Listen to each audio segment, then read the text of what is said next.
So often when somebody approaches us, young person or otherwise, with doubts, Mm-hmm.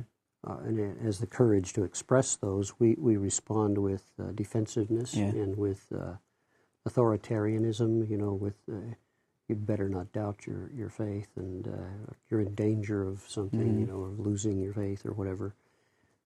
So we don't listen. And we ourselves become fearful and defensive. Mm-hmm. Um, Perhaps because we have the same doubts and don't know what to do with them. Mm-hmm. And a dialogue where there's freedom to live with and express our doubts, Yeah. share them, deal with them, confront them, look at them, Right.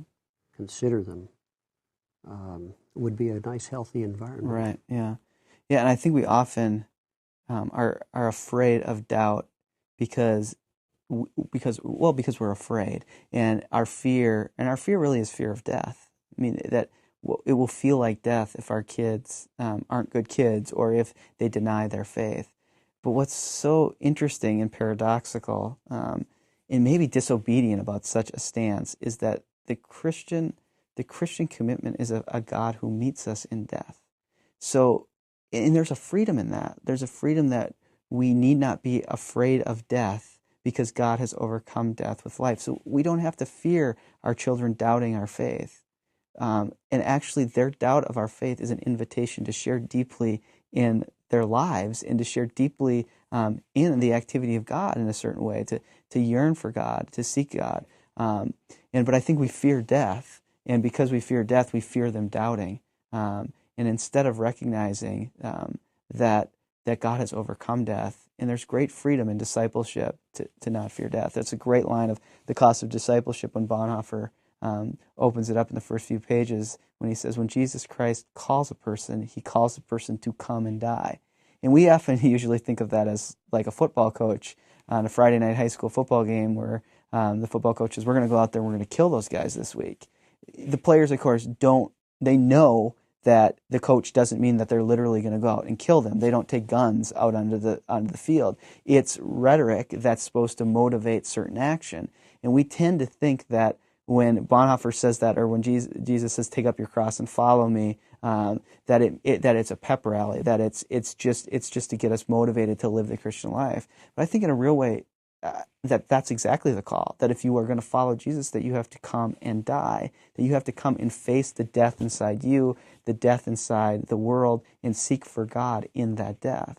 And I think we often want to keep our young people from doubting because we're scared to death that that they will start smelling like death.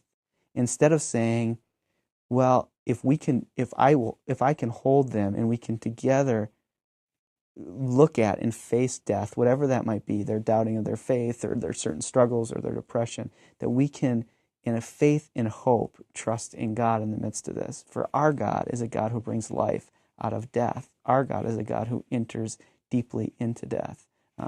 So I think there would be a great way forward if we would choose to doubt our faith together. And again, not as a nihilistic way, but as a way of actually obedience, of following God to the cross. I can't help but think of the passage, I think it's Colossians 3, for you have died, Mm-hmm. and your life is now hidden in Christ with God. Mm-hmm. We're dead and alive at the same time. Yeah. Yet the life is hidden, and yet the death is real. Right. It also reminds you of the doubt. You mentioned the story with your son Mm-hmm. saying, "Well, Jesus isn't here. Mm-hmm. There's Mm-hmm. a nightmare in the closet, and Jesus isn't here." Right. Yeah, and I think the objective of the church is to say, you're right. Jesus isn't here. So now together, let's search for God. And this is the paradox. Let's search for God in the utter feeling of God forsaking us, of God not being here, which is this Christological element that I think opens up, that Moltmann beautifully does, to the Trinity, that God knows death, that God knows what it's like. I mean, Jesus essentially says, God is not here on the cross. And the Father knows what it's like to lose the Son to the abyss of separation and death. And I think there's something very Trinitarian about being willing to say God is not here, but not as a nihilistic assertion, but as a confession of faith.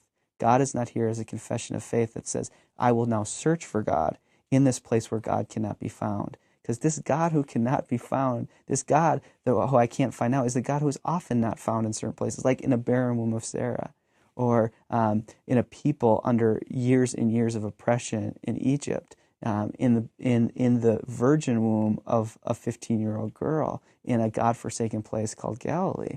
That in those places where God is not here is right the place where God becomes found. And I think it would be really interesting for the church to be this place that is willing to say to the world, you're right, God is not here. And we will serve this God and worship this God, because when we say God is not here, God becomes here in our shared community of suffering.